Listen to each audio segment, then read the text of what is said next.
ठीक है बेटा, आज का जो टॉपिक हम लोग का है reaction involving cleavage of O bond H. मतलब ओ यहां जहां ओ का और एच का जो बॉन्डिंग है वहां से ब्रेकेज होगा और उसके बाद क्या रिएक्शन होगा। देखिए अल्कोहल में दो तरह की बॉन्डिंग है, दो तरह का क्लीवेज है। एक तो मान लीजिए CH3OH है तो कार्बन से और ओ एस से बॉन्डिंग का ब्रेकेज है।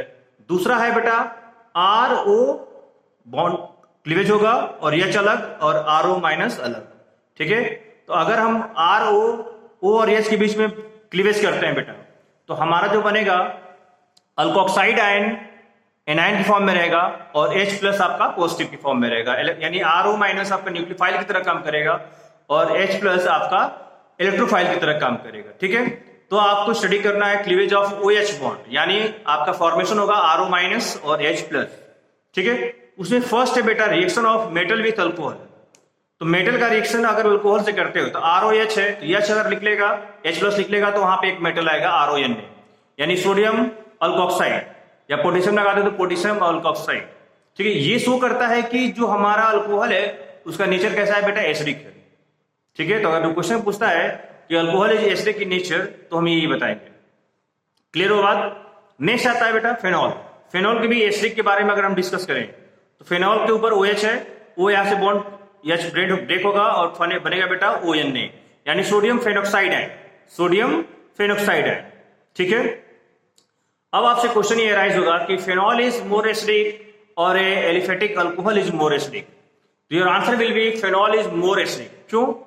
क्योंकि फेनॉल क्या करता है बेटा, फेनॉल का जो कार्बन है जो ऑक्सीजन से जुड़ा हुआ है उसका हाइब्रिडेशन है बेटा sp2 और वो बिहेव करता है बेटा इलेक्ट्रॉन विड्रॉइंग ग्रुप की तरह और वो इलेक्ट्रॉन को अपनी तरफ खींचेगा ऑक्सीजन से। तो इलेक्ट्रॉन की डेंसिटी ऑक्सीजन पे क्या हो जाएगा बेटा, कम हो जाएगा, जिसके वजह से इलेक्ट्रॉन की डेंसिटी वहां कम हो गया तो इलेक्ट्रॉन डिफिशिएंट हो गया। तो इलेक्ट्रॉन डिफिशिएंट रहेगा तो एसिडिक नेचर क्या होगा बेटा, ज्यादा होगा, पोलैरिटी उसकी बढ़ जाएगी। क्लियर हो बात। तो फेनॉल क्या होगा, मोर एसिडिक होगा इन कंपेयर टू अल्कोहल। अगर हम अल्कोहल और वाटर में कंपेयर करें कि अल्कोहल और वाटर में कौन ज्यादा एसिडिक है तो आपका water is more acidic than alcohol, because in case of alcohol there is CH3 group.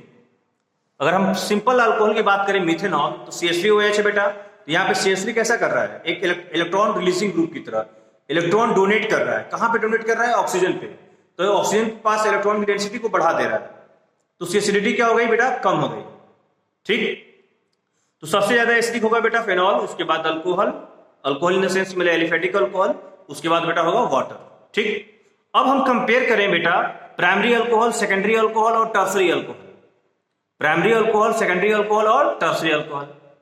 तो प्राइमरी अल्कोहल में आपके CH3 लगा हुआ है,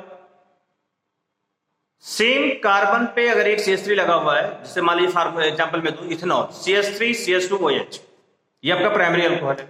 दूसरा एग्जांपल दूं CH3CH, उससे लगा है CH3OH।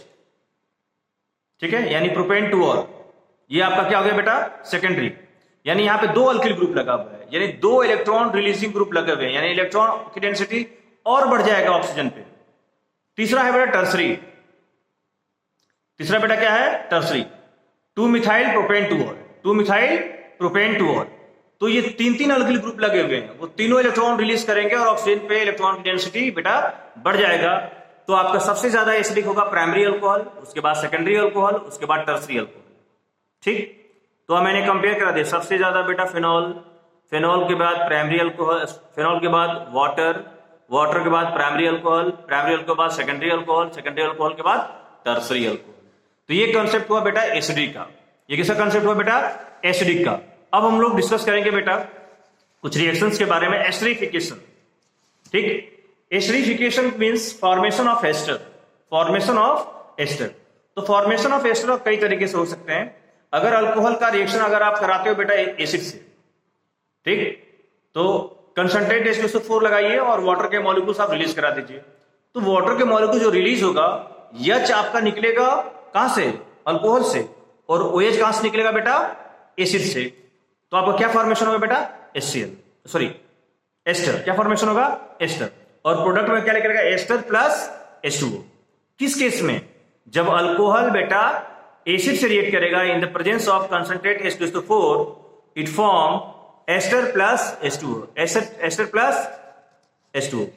दूसरा मेथड फॉर्मेशन ऑफ एस्टर, अगर हम अल्कोहल को बेटा एस्टाइल क्लोराइड ले लें या अल्कोनोइल क्लोराइड CH3COCl या RCOCl, तो अल्कोहल का H और अल्कोनोइल क्लोराइड का Cl दोनों कंबाइंड होकर बाहर निकल जाएंगे बेटा, ठीक है।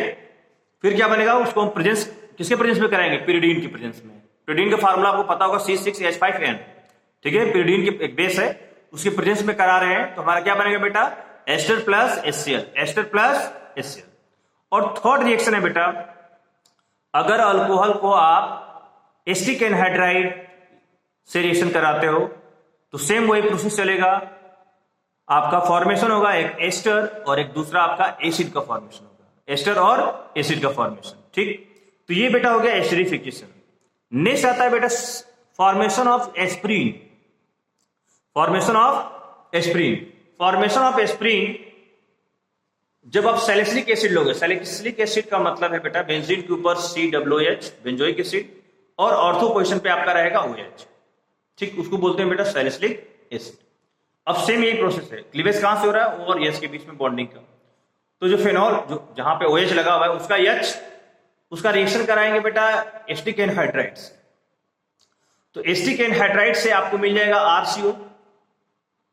RCO मिल जाएगा, वो आपका कंबाइन कर लेगा ऑक्सीजन से, तो आपका कंपाउंड क्या बन जाएगा, acetyl salicylic acid, acetyl salicylic acid, और उसी को बोलते हैं बेटा एस्प्रीन, उसी को क्या बोलते हैं बेटा, एस्प्रीन, ठीक।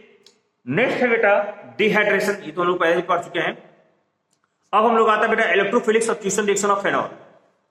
Electrophilic substitution reaction of phenol, तो फेनॉल का नेचर हम लोग जानते हैं, phenol plus I effect show करता है, प्लस R इफेक्ट शो करता है, इलेक्ट्रॉन डोनेटिंग ग्रुप है, ऑर्थो पैरा डायरेक्टिंग ग्रुप है, यानी कोई भी इलेक्ट्रोफाइल आएगा बेटा तो वो कहां पे जुड़ेगा, ऑर्थो या पैरा पे।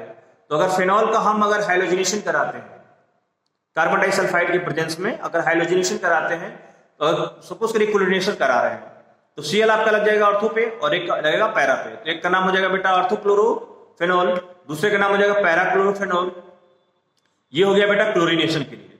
अगर हम नाइट्रेशन कराते हैं तो फेनॉल को हम लोग डाइल्यूट HNO3 से रिएक्ट कराएंगे, तो HNO3 में से आपका NO2 प्लस लिख लेगा बेटा इलेक्ट्रोफाइल, ठीक है। तो ऑर्थो नाइट्रोफेनॉल और पैरा नाइट्रोफेनॉल, ये कुछ कंपाउंड्स बनेंगे। अब आपसे क्वेश्चन बेटा ये पूछेगा कि ऑर्थो नाइट्रोफेनॉल और पैरा नाइट्रोफेनॉल में हाईली वोलेटाइल कौन है।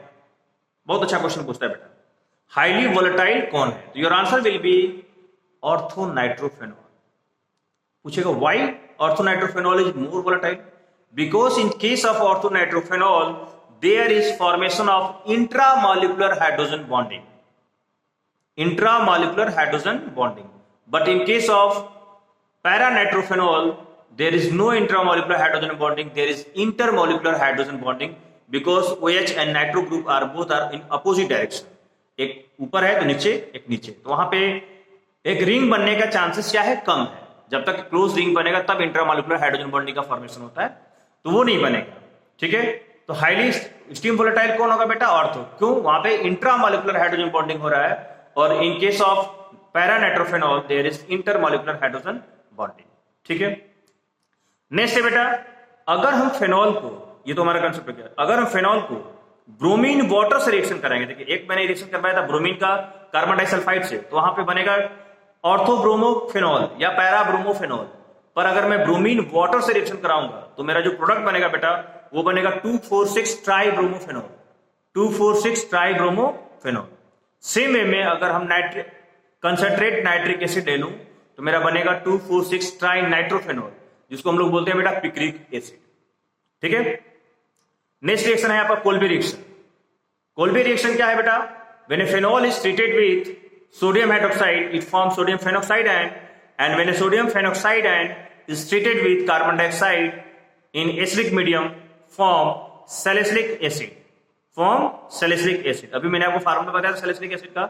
सैलिसिलिक एसिड का मतलब होता है बेटा 2 हाइड्रोक्सी बेंजोइक एसिड या ऑर्थो हाइड्रोक्सी बेंजोइक एसिड, ठीक है। तो मैंने क्या बोला, फेनॉल का रिएक्शन किससे हो रहा है बेटा, सोडियम हाइड्रोक्साइड से। क्या बन रहा है पहले, सोडियम फेनॉक्साइड, फिर इसको हम लोग इसको किससे ट्रीट कर रहे हैं, कार्बन डाइऑक्साइड से और इन एसिडिक मीडियम। तो बन क्या रहा है मेन प्रोडक्ट हमारा, सैलिसिलिक एसिड। नेक्स्ट है बेटा रीमन-टेमर रिएक्शन। राइमन-टेमर रिएक्शन में क्या है, हम लोग फेनॉल का रिएक्शन करा रहे हैं सोडियम हाइड्रोक्साइड से और क्लोरोफॉर्म से। और किससे करा रहे हैं बेटा, क्लोरोफॉर्म से। ठीक है, तो पहले हमारा एक इंटरमीडिएट बनेगा ONA फेनोक्साइड, उसके बगल में ऑर्थो पे रहेगा CHCl2। फिर इसको फर्दर हम लोग कराएंगे सोडियम हाइड्रोक्साइड से, तो जहां पे CHCl2 बना हुआ है, दोनों Cl2 निकल के वहां पे OH ट्वाइस हो जाएगा। अब उसका एसिडिफिकेशन करेंगे तो हमारा H2 मॉलिक्यूल्स वहां से निकलेगा और ONA H में कन्वर्ट हो जाएगा और प्रोडक्ट आपका बन जाएगा सैलिसिल डिहाइलाइड। क्या बन जाएगा बेटा, सैलिसिल डिहाइलाइड। और लास्ट दो और रिएक्शन है, फेनॉल का रिएक्शन जब हम कराते हैं बेटा जिंक डस्ट से, तो डायरेक्ट फेनॉल कन्वर्ट हो जाता है किसमें बेटा, बेंजीन में। यानी phenol treated with zinc dust it convert into benzene. ठीक, और लास्ट है आपका when phenol treated with sodium dichromate it form benzoquinone, it form benzoquinone. तो जो भी मैंने आपको एक्सप्लेन किया उसको आप लोग अच्छे से बोर्ड पे मैंने आपको क्लास में बताया भी और अच्छे से मैंने बता दिया। ठीक है, इस वीडियो को आप लोग कई बार देखिए ताकि आप लोगों को कंसेप्ट क्लियर हो जाए कि मैंने किस तरह कहां पे लिंकेज कराया, कौन ज्यादा एसिडिक है, क्यों ज्यादा एसिडिक है, सबका एक्सप्लेनेशन मैंने आपको दिया। ठीक है, ओके।